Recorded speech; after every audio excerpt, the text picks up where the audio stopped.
Friends, Pradeep Kailas.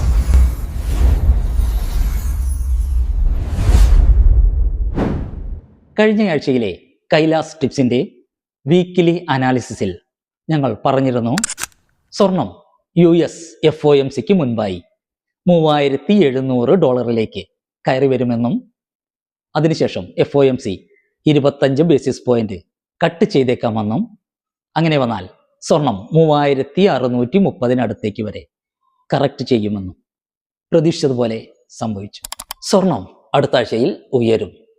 ലോഹം ചിലപ്പോൾ തിങ്കളാഴ്ച താൽക്കാലികമായി 3670-60 റേഞ്ചിലേക്ക് കറക്റ്റ് ചെയ്തേക്കാം.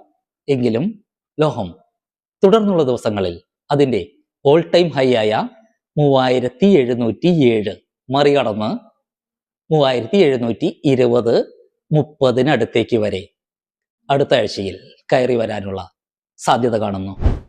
സ്വർണത്തിൻ്റെ അടുത്ത ടാർഗറ്റ് 3750 ലോഹം അടുത്ത ഒക്ടോബർ 29 FOMCക്ക് മുൻപായി $3800, ചിലപ്പോൾ അതിലേറെ ഉയർന്നേക്കാമെന്നും ഞങ്ങൾ പ്രതീക്ഷിക്കുന്നു.